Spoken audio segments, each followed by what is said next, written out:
اپنی 1.4 بلین عوام کو رام کرنے کی کوشش کر رہے ہیں اور غلط طریقے سے کر رہے ہیں۔ اس کی وجہ یہ ہے کہ انہوں نے، آپ کو یاد ہوگا کہ ہفتہ پہلے میں نے اس پہ پروگرام بھی کیا تھا، آپ کو میرے پروگرامز میں سے ایک پروگرام مل بھی جائے گا، جس میں کہ جو امر پریت سنگھ ہیں ایئر چیف انڈیا کے، انہوں نے آ کے تو فالس کلیمز مارنے شروع کر دیے پچھلے ہفتے سے، کہنا یہ شروع کر دیا کہ جی ہم نے پاکستان کے 6 طیارے مار گرائے، اور ہم نے جب انہوں نے یہ سنا کہ الجزیرہ نے یہ بھی کہا ہے کہ ایکسپرٹس بلیو کہ دس از دی لانگیسٹ کل جو کہ کی گئی ہے پاکستان کی جانب سے، اور دیٹ واز 200 کلومیٹر اوے انہوں نے میسائل کو لانچ کیا، اینڈ وہ میسائل ایکوریسی کے ساتھ ہٹ جا کے ہوتا ہے رافائل کو، اور اس میں آف کورس الجزیرہ نے اس چیز کو ہائی لائٹ کیا ہوا تھا۔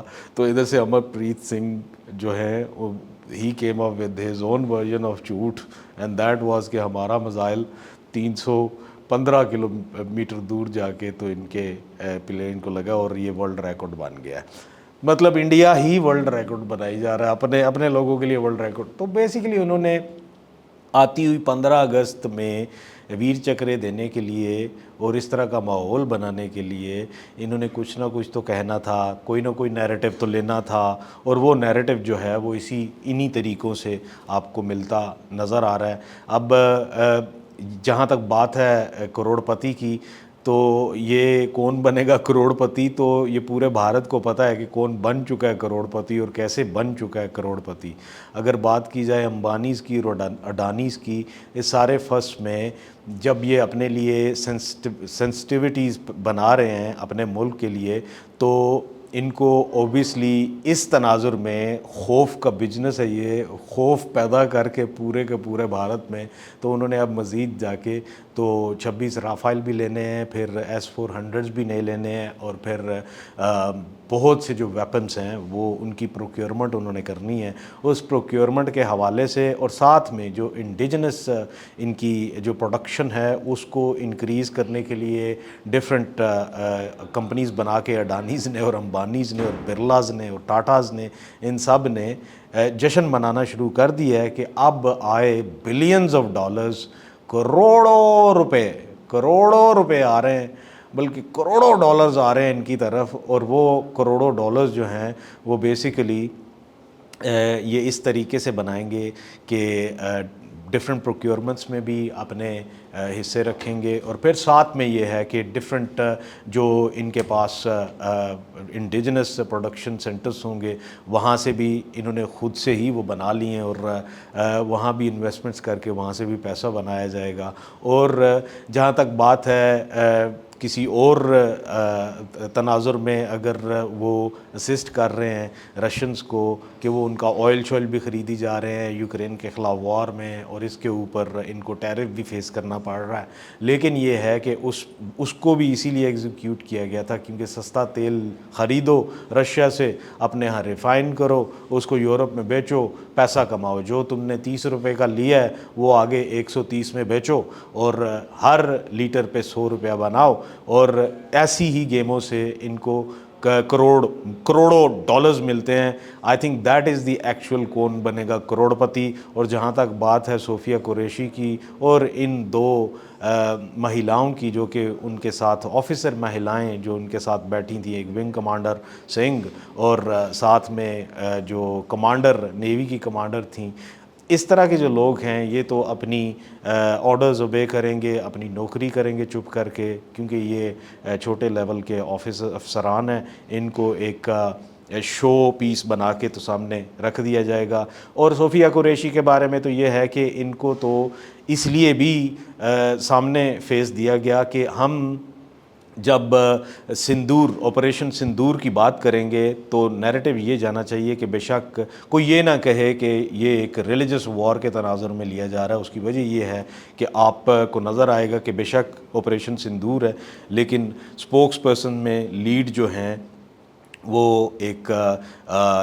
مسلم آفیسر صوفیہ قریشی وہ کر رہی ہیں. اور ساتھ میں یہ ہے کہ اگر کوئی یہ کہے گا کہ ہم مسلمانوں کے خلاف کوئی آپریشن کر رہے ہیں ادھر سے, یا اسلام کے خلاف کوئی آپریشن کر رہے ہیں, یا ملاؤں کے خلاف کوئی آپریشن کر رہے ہیں, تو this is entirely related to operation Sindoor against the terrorist. اور اس کو جو لیڈ کر رہی ہیں اسپوکس پرسن میں وہ ایک مسلم ہے, سو لہٰذا یہ کوئی نہ کہے کہ ہندتوا آئیڈیالوجی کر رہی ہے. تو ان کو بڑے طریقے سے استعمال کیا گیا اور اب تک استعمال کیا جا رہا ہے.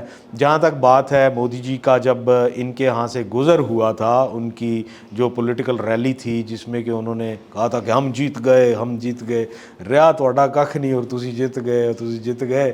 اور جب صوفیہ قریشی کے آبائی گھر کے پاس سے گزارنا تھا, ان کو جان کے گزارنا تھا, تو انہوں نے میک شور کیا کہ صوفیہ قریشی کی بہن, صوفیہ قریشی کی ماں, صوفیہ قریشی کی ساری فیملی, ماموں, چچا, وہ سارے ادھر موجود ہوں. ان کا جو جہاں پہ وہ کھڑے تھے اس جگہ کو تھوڑا سا اونچا کیا گیا تھا تاکہ کیمراز کی فوٹیج اچھی بن سکے اور مودی جی یوں کر سکیں اور وہ بھی آگے سے یوں کر سکیں اور جے ہند کر سکیں اور اس طرح کی حرکتیں کر سکیں. ایک نیریٹو بنانے کی کوشش کی گئی, اور اس سارے تناظر میں ابھی تک وہ نیریٹو تو بن نہیں رہا. بنے کیسے؟ اگر بات کی جائے, راہل سنگھ جی جو کہ vice chief of army staff ہیں, راہل سنگھ نے اوپنلی کہہ دیا تھا کہ بھائی there are deficiencies we need to cover it. اور جب بات کی جاتی ہے انیل چوہان جو کہ سی ڈی ایس ہیں, ان سے جب پوچھا گیا تھا کہ کتنے جہاز, تو انہوں نے کہا تھا جہاز نمبر تو نہیں بتا سکتا, لیکن یہ ہے کہ losses are part of the game, اور اس میں یہ ہے کہ یہ ہم نہیں بتا سکتے.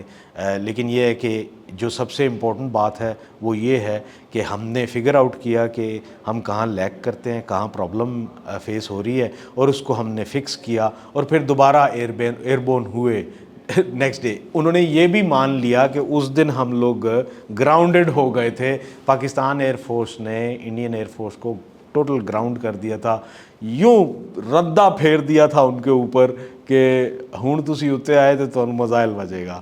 اور جہاں تک بات ہے انڈین ایئر فورس کی, تو وہ تو 2 دن کے لیے جیم ہو گئے, اور سی ڈی ایس جو ہیں انہوں نے پھر مانا کہ پھر ہم نے اس کو فکس کیا. کیا پرابلم تھی وہ بھی تو بتاؤ اپنے لوگوں کو. یہاں پہ جھوٹ بولنے کی کیا ضرورت تھی کہ ہم نے 6 طیارے, اگر آپ نے 6 طیارے مار گرائے ہوتے تو کیا آپ کو کوئی پرابلم ہوتی؟ کو بندہ جا کے تو امر پریت سنگھ جی سے بھی کہے کہ وہ اپنے جونیئر آفیسرز کو کیا منہ دکھاتے ہوں گے. سب کو نیچے پتہ ہے سچ کیا ہے اور جھوٹ کیا ہے, لیکن آپ جو ہو وہ اوپنلی دنیا کے سامنے جھوٹ بول کے, تو ان کے سامنے آپ کس طرح چھاتی چوڑی کر کے آپ ان کو کہہ سکتے ہیں کہ I am your the commander. اور I don't know what kind of world la la land India is living in. ان کو مان لینا چاہیے کہ بری شکست ہوئی اس مئی 2025 وار میں, ایبسلیوٹ بری شکست ہوئی. ان کا میڈیا بھی ہار گیا, ان کی فوج بھی ہار گئی, ان کے ایئر فورس بھی ہار گئی, ان کے ڈپلومیسی ہار گئی, ان کا پرائم منسٹر ایک ہاری ہوئی شکل بنی ہوئی ہے. اب یہ ان کے کوئی اس طرح کے شوز رہ گئے تھے. امیتابھ جی کا شو پوری دنیا دیکھتی ہوگی, اور پھر ساتھ میں یہ ہے کہ امیتابھ جی کا شو جو ہے وہ ان کے فلم کیریئر کے بعد یہ ایک بہت بڑا پروجیکٹ تھا. میرا خیال ہے کہ یہ رہ گیا تھا جس کو کہ انہوں نے برباد کرنا تھا, اس کو بھی تو ان کے رکھ دیا. اس کی وجہ یہ کہ آج انڈیا میں جہاں پہ بھی بات ہو رہی ہے وہ اسی تناظر میں ہو رہی ہے کہ یہ چول مارنے کی کیا ضرورت تھی یہ چول مارنے کی 15 اگست کو. اگر آپ کے پاس کچھ نہیں بچا بتانے کو تو آپ اس طرح کے پروگرامز کے ذریعے کچھ کرنا چاہتے ہیں. اور سب سے اہم بات یہ ہے کہ میرے خیال میں بھارت جو ہے وہ آج ایک ناکامی کی شکل بنا ہوا ہے, ناکامی کا استعارہ بنا ہوا ہے. اگر کوئی بندہ کسی کو یہ کہنا چاہے کہ تم بڑے ناکام شخص ہو, تو اس کی جگہ آج کل لوگ یہ کہنا شروع کر دیتے ہیں یار تم بھارت ہو. تو میرے خیال میں بھارت کو ہوش کے ناخن لینے چاہیے, اور یہ جو اس طرح کی حرکتیں کر کے تو وہ ہر ایک چیز کو بالی ووڈ کے طریقے سے, بالی ووڈ کی نظر سے دیکھنا چاہ رہے ہیں, کائنڈلی ان کو نہیں کرنی چاہیے. اور جہاں تک بات ہے بالی ووڈ کی, تو بیسیکلی آپ کو ایک اور بات یہ بتانی تھی کہ رافائلز بھی لے لیے, MiG 29 بھی لے لیے, میراج 2000 بھی لے لیے, Su-30 بھی لے لیے, پھر انہوں نے